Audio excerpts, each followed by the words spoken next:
What's going on YouTube? This is Chaos-Reighn here, and today I'm going to show you a little bit about the update on my MF build, what I'm doing, how the progress is going, and basically how I'm feeling about it so far. First things first, I just want to mention that, as I said before, my goal in League is to try and get a mageblood as fast as possible, if possible. I do maybe have prospects on one, we'll see. But as of now, I have already purchased my Headhunter, who someone basically MF'd up themselves and sold to me for really cheap, um, about 10 or 15% cheaper than market, basically because he just wanted it gone. So I'm pretty stoked on that. Let's go ahead and accept this, and decline this. All right.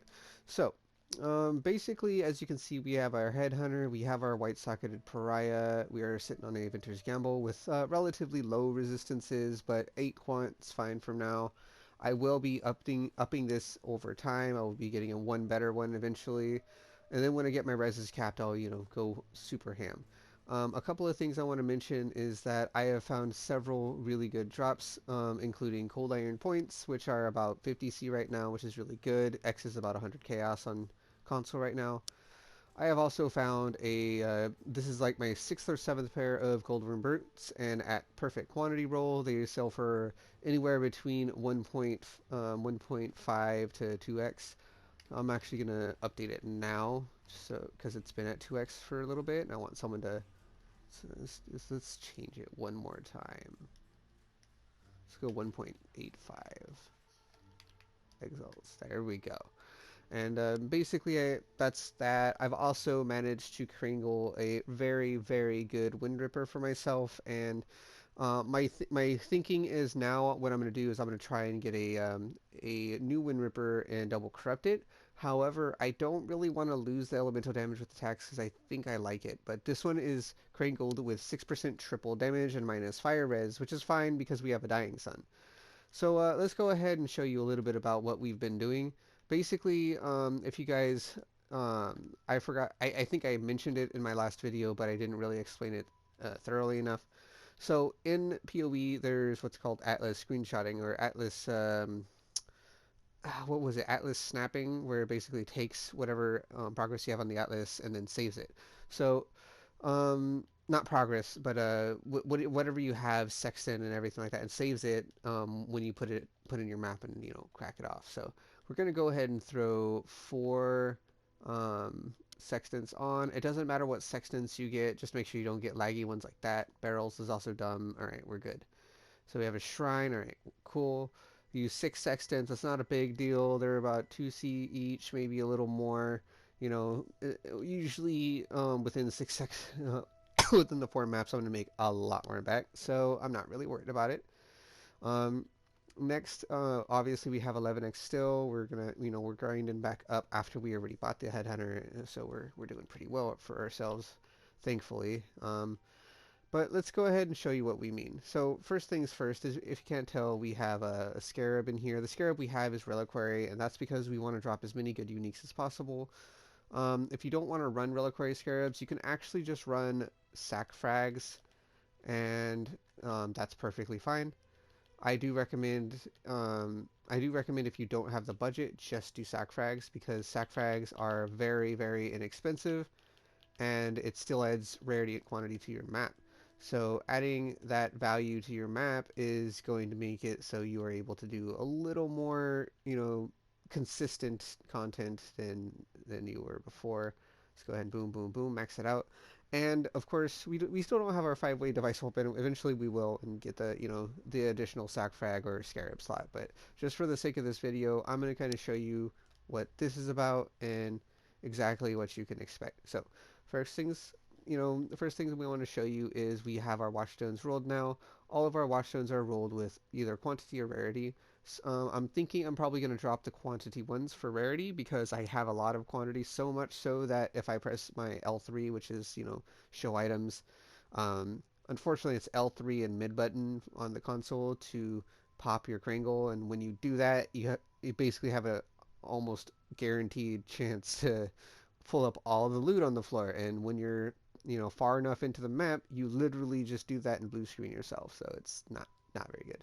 But yeah, as you see, we have a quantity T2, a rarity T1, a quantity T2, and a rarity T2. As I said before, I'm probably going to go all in on 4 rarity ones because 4 rarity ones will make it so I'm dropping more uniques naturally, and hopefully I won't need as much reliquary scarabs in the long run, but I'm still going to use them. I'm just going to, for the sake of this video, show you exactly what a minimum budget of this is going to look like. Obviously, I am using Awakened Sextants. You do not have to do this. You can use simples if you want. All you're doing is adding pack size. You get 1 or 2 more packs for Awakened, maybe 3 more depending on which modifier it is. It's kind of all on personal preference and your budget.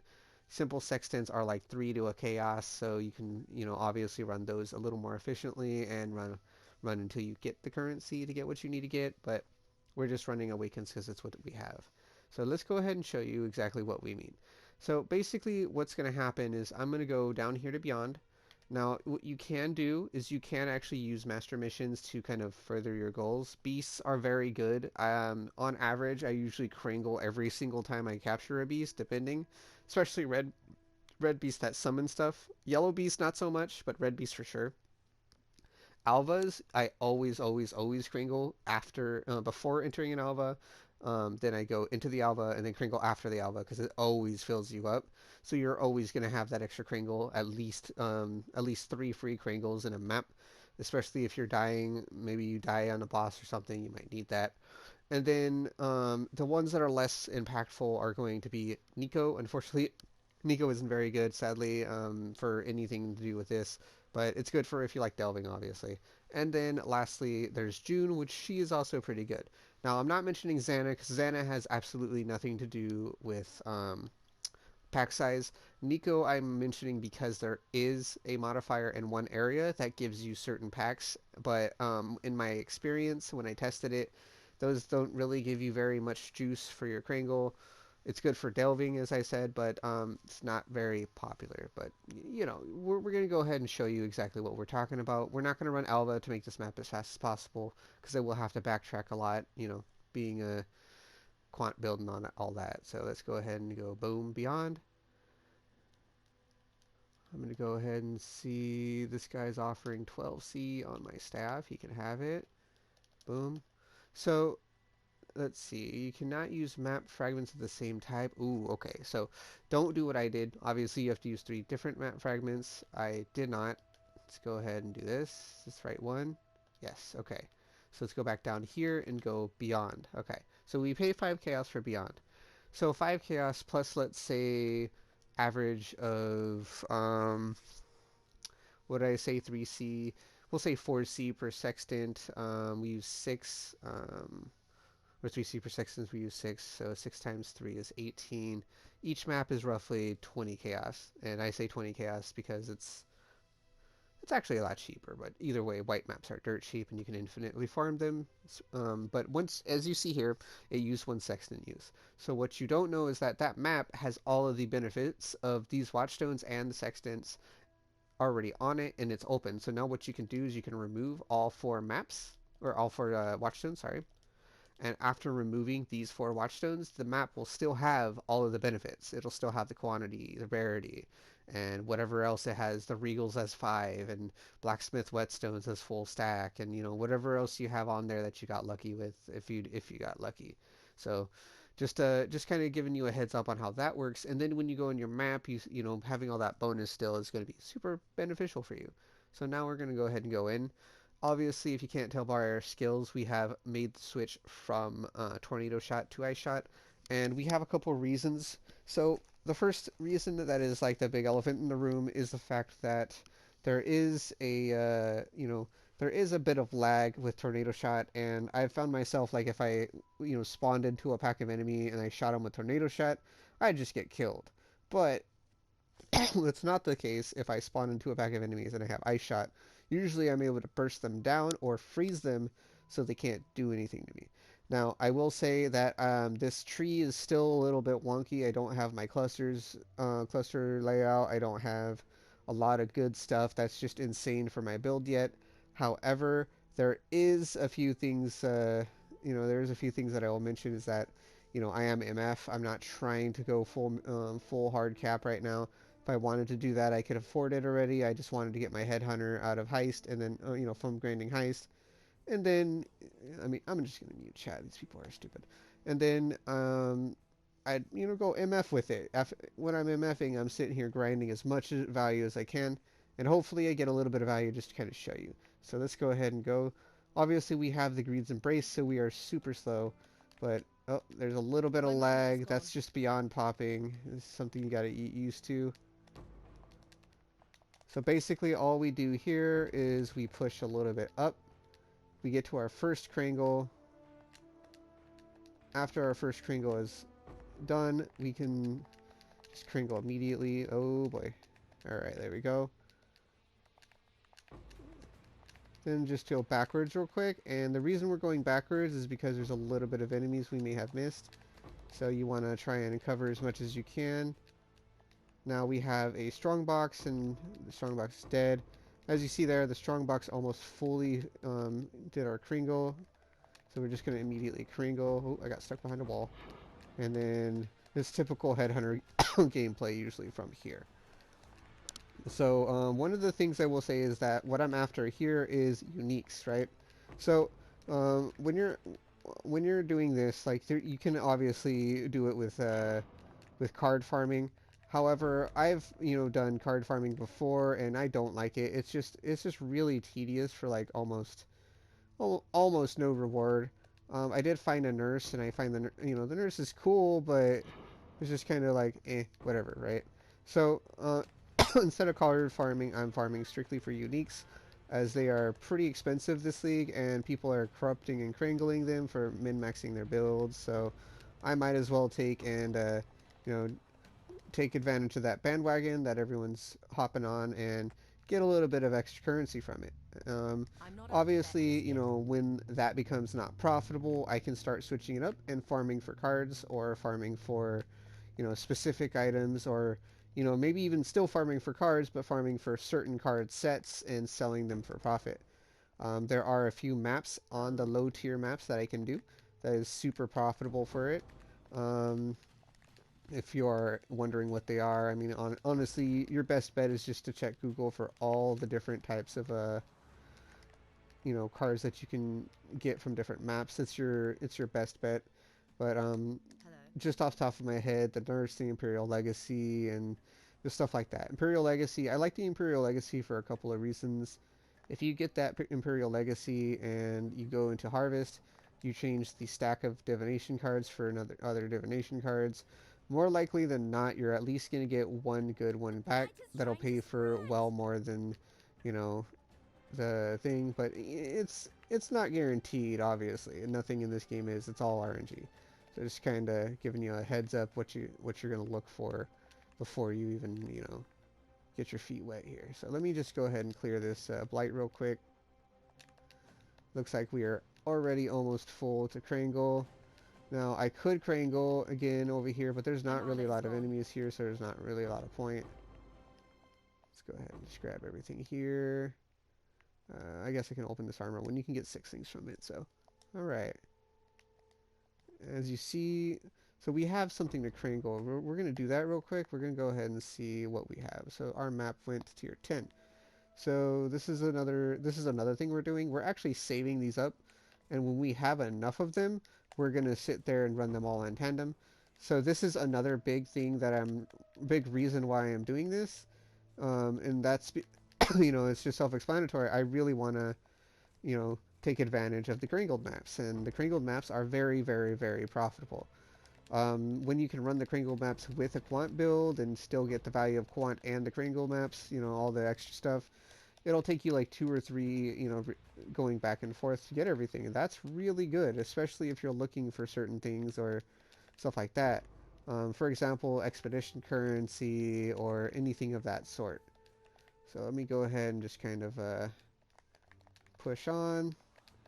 Now, as you see, we are at about 118 stacks. It doesn't really start popping off on the drops until about 180, 190, I think. And then after that, it's like you kill one enemy and it just explodes loot. Unfortunately, I don't think Strand's the best layout for it. But, you know, it is what it is. Where are you? There you are. So let's see. Let's see if we can't find any enemies. Doesn't look like we can. So another thing, if you notice there's no enemies here, that doesn't mean there's no enemies there necessarily. That just means that you were a little too far and or you went into a new area, so you actually have to go and, you know, encounter them. So it looks like we only hit about 133 stacks. That's kind of a shame, but it is what it is, you know, you just gotta roll with the punches. Let's see. Flesh Crafter. Interesting. It's perfect rolled on ES, almost perfect rolled on ES recharge. I don't have a Valorb, so I can't Valorb it right now. Alright, let's go ahead and run to the boss real quick. And as you see, this wasn't a very profitable map. You know, we didn't get a lot of uniques either. But that a lot of that also has to do with the fact that we didn't really get any packs, right? If you get a lot more packs, you're going to do a lot better. We didn't get a lot of league mechanics. We only got one, and that was just kind of subpar at best. So now here's what I mean. If you Krangle when you're in here, you actually have, you know, you have more enemies to kill. So, all right. See, if I press L3, this is what it looks like, and we only have the 143 stacks. If that goes up higher, oh boy, it's insane at that point. All right, so let's go back to our hideout, and then I'll just go ahead and give you a quick wrap up. As you see, you know, we're not getting insane amount of value out of these. Honestly speaking, this map, I'm only running this map for one main reason, and that reason currently is to make sure I get towers, because I'm trying to use towers to farm a little bit of extra currency on the side. You don't really have to do my methods. Obviously, you don't have to run strand. You don't have to run bad layouts, so to, you know, so to speak, or anything like that. I'm doing it because I don't really care too much. I've already gotten one of my main goals out of the way, so I'm just kind of sandbagging it up and having a good time. I really am enjoying myself with how, you know, with how this is playing out. Like I said, I found a bunch of cold iron points. They're they're 50C each, and that's pretty good. And I've sold quite a few things, and this is my stockpile of tier 10 or Scourge 10 maps. 8, 10, 12. We have 12 so far, so once we get that going, we're gonna be pretty stoked on that as well. So yeah, without further ado, this has been Chaos-Reighn. I hope you guys enjoy my content, and as always, everybody take it easy and have a good one.